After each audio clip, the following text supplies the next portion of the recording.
right, let's be honest. Gravity always wins. Just ask our friend Heather Abraham.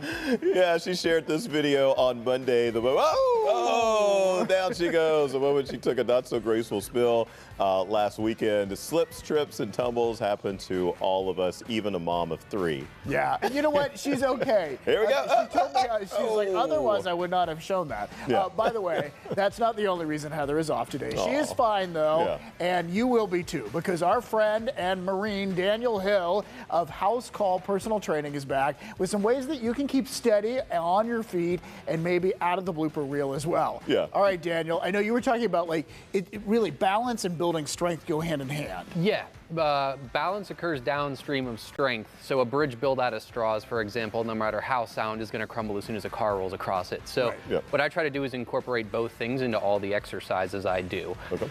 And so what we want to do is kind of take approach of where we build strength in its own silo, balance in its own silo, and then try to bring them both together. So that's what I'm going to kind of walk us through today. Wanted to give a quick shout out to my equipment sponsor, G&G Fitness Equipment. They make these demonstrations possible every month, so I just wanted to say thanks to them. So dropping my things. Want to roll into the first exercise. It's just a basic sit to stand, and what this is building is that strength I talked about. So you want to build some leg strength. Okay.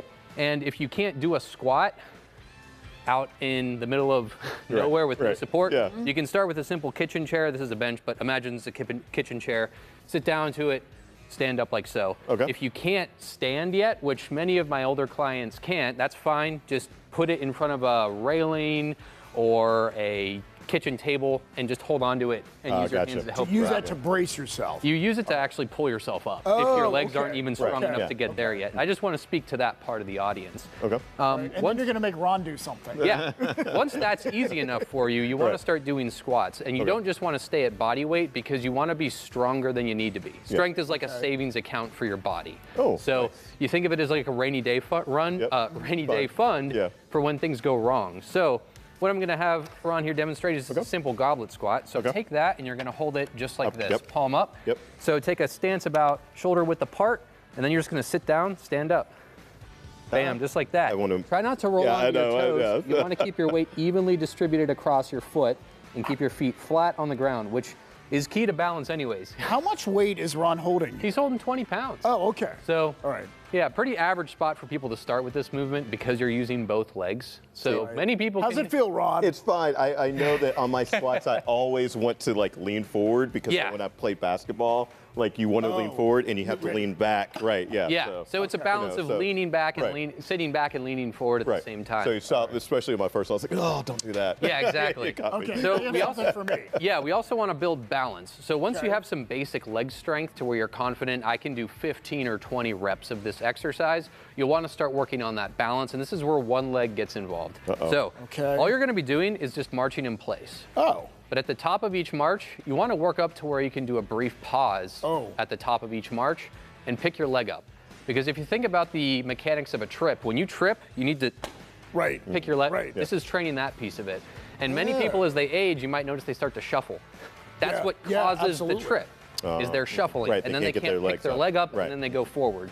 So this is just building the coordination you need to, one, I need to pick my leg up, and two, it builds some strength in the hip flexors, which are fundamental in picking that up. So should you have a friend that comes and just kind of nudges you while you're doing it? Well, actually, you don't. For those without friends, I have great news. So all you have to do it's still up, huh? So you're just going to hold that in one hand, just let it hang by your side, and now do the marches. And you'll notice when that leg goes up, and then this leg's okay. Yeah. But this leg. So now you're creating some of that need to resist falling one way. Exactly. And the heavier you can go there, the more strong you are when your body's telling you to tip a certain direction. Is it okay if I'm putting my arm out like this to wait? Like... If you're just getting started on this, stand near a wall or something to put your hand on, and that'll be enough to just tell your nervous system, like, you have don't be somewhere scared. To catch yourself. Okay, all Does that make sense? You still have to balance. So exactly. So, what's up next? So now we're going to complicate things a little bit. Oh, boy. With a split stance. So if you can't drop into like a lunge or a split squat yet, just get good here. Because if you can train yourself to stand on one leg with one leg forward, this is where I start people to learn how to do a lunge. You're just holding this stance. Oh, wait, you have, Well, yeah, it doesn't matter which foot you have forward, and you're just holding this for 30 seconds to a minute. You can hold a dumbbell in your hands to add weight to it, but you're just training yourself to be comfortable in this forward David, leg getting all the way down to his Yeah, knee exactly. there. Well, this is actually an exercise I think I can do. So, And that's yeah. actually the progression of that exercise. That's what you would do Once next. you feel comfortable here, start holding that in a lower and lower position until you can eventually just hit reps.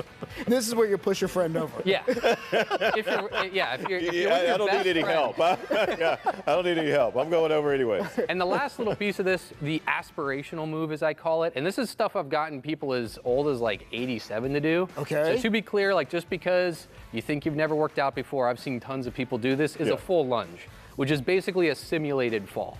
So all you're doing, you pick your leg up. So remember the march, we're picking the leg up, but then we're allowing ourselves to fall forward. So not only is that training stopping the fall, you also need to get, Yeah, you get need up to get off the back ground. up. I was going to help you up, but I thought, no, Daniel doesn't need I it. hope, All right. I hope I can do that. Daniel, thank you so much, as always, for joining us. And if getting to the gym to do these exercises is not in the cards, don't worry. Daniel will come to you. Yes, that's nice. That's what his business, House Call Personal Training, is all about, making your workout work for you. I didn't realize it, but I'm out of breath now. All right, to book in for a session and to learn more, just go to our website, pittsburghtodaylive.com.